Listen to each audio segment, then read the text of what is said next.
สบายดีสวัสดีจ้าพ่อแม่พี่น้องยินดีต้อนรับเขาสู่ซ่องน้องตายสาวดาวคือเก่าเด้อพี่น้องตอนนี้น้องตายสีเดินทางไปซื้อเข่าเนาะพี่น้องก็คือตอนนี้เขาบดกินนะพี่น้องเอ้ยไปซื้อเอาเข่ามาไหวเนาะเอาเข่ามาไหวกิน500โลพี่น้องกระซ้ำหลอดป่ะกระซ้ำเกี่ยวลำหน้านะพี่น้อง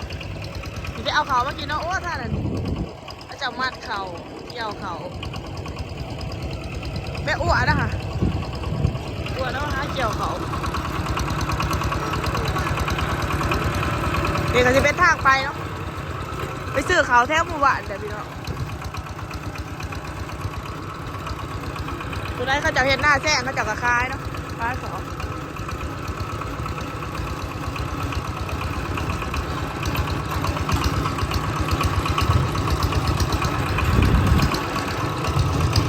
งานนี้เขาจะนิยมมีเพื่อนแบบไปกับเอื้อยเนาะพี่น้องสาวโสดเท่าบ่มีผัวเดี๋ยวตอนนี้ไปอยู่บ้านนะพ่อนะแม่เด้โสดแต่ไรเดียวนี่เพิ่นว่า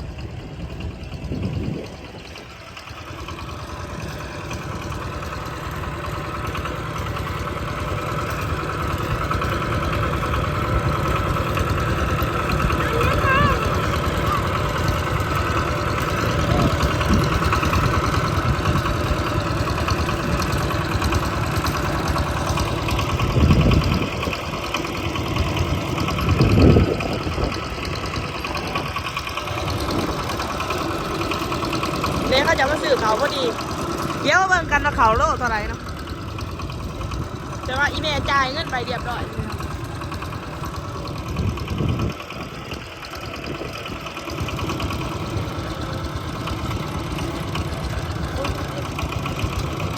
เดี๋ยวเขาจะมาซื้อเขา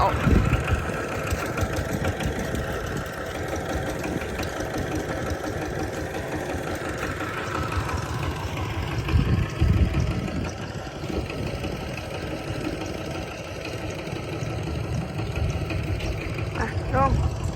พอได้พี่น้อง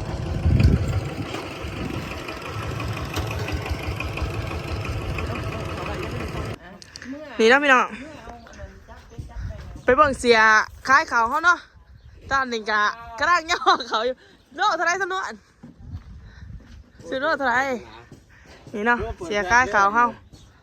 กูเปิดแพทบ่อยฮะมาจะได้ค่าแขกค่าคนแขกเข้ามาเที่ยงเนี่ยนี่เนาะเราเขาเล่าเขากูบ่อ่อยตัวนี้แม่นบอกนี่ก็สิเป็นบอลใบเขาใบหน้าเนาะพี่น้อง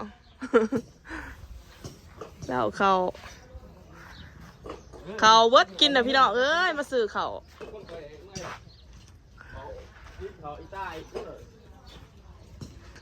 มื้อนี้เพิ่นปีนี้เพิ่นม้านเขา488นี่นะพี่น้องมาซื้อเขาน้ำเดือดซาวนี่ปีนี้เพิ่นได้402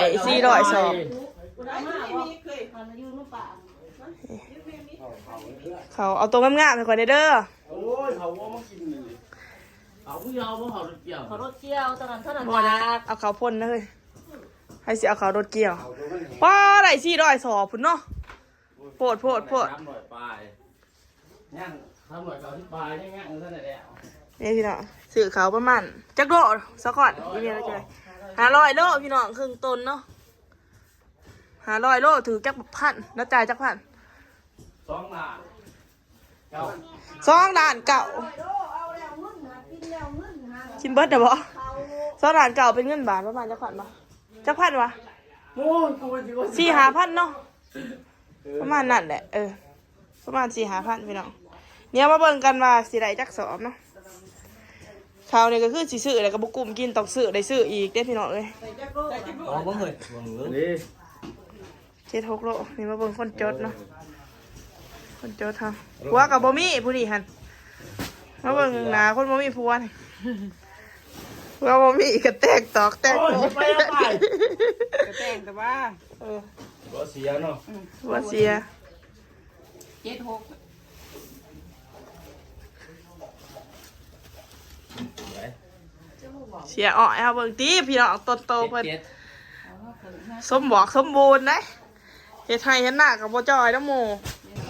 ตอนนี้เอาเขาขึ้นรถเรียบร้อยเด้อพี่น้องนี่ก็เป็นเขาที่น้องตายซื้อไปกินเนาะแน่นอนก็เฮ็ดหน้าเด้อพี่น้องซื้อไปกินย่ามหน้านี่ก็น่าจะบ่คุ้มดอกเพราะว่าต้องได้ซื้อใหม่อีกโอ้ยหาเงินซื้อเขาพี่น้องเอ้ยส่วนนี่ใช่น่ะกระชุบได้แล้วบ่นี่เนาะทางนี้เขาจะขายเขาขายหน้าโอ้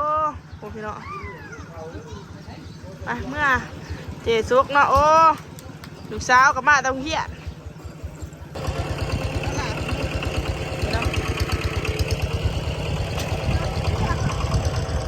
นี่ก็จะเป็นท้องไร่ท้องหน้าพี่น้องเลยทางมาสื่อเขา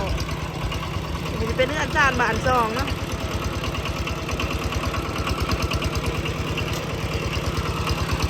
ว่าได้อวดแน่นะรถหุ่นก็เนาะ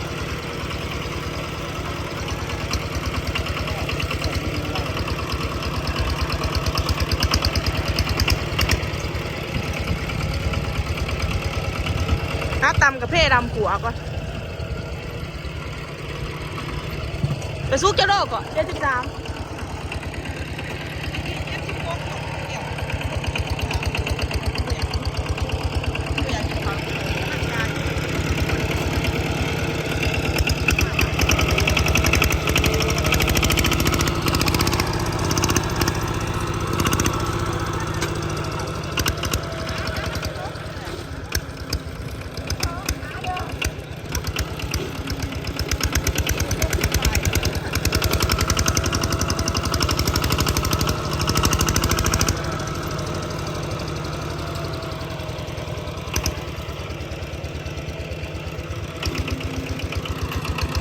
รับได้อะไร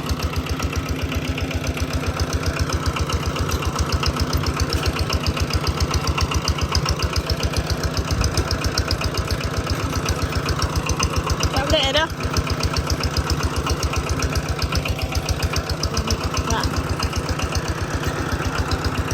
ส่วนได้คนบ่ได้อยู่ในบ้านเนาะเขาจะอยู่แต่แถวให้แถวนะเนาะ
หลอดผู้บ่าวซะแอน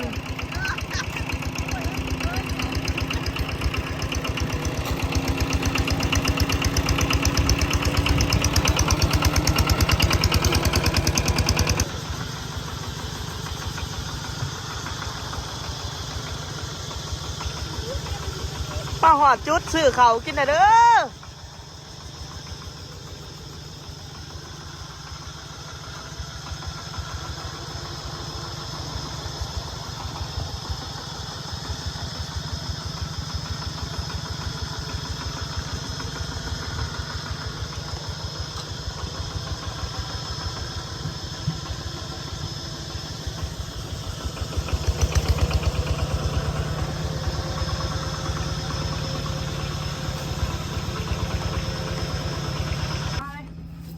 พี่น้องของเขาในเราก็เลือกประมาณนี้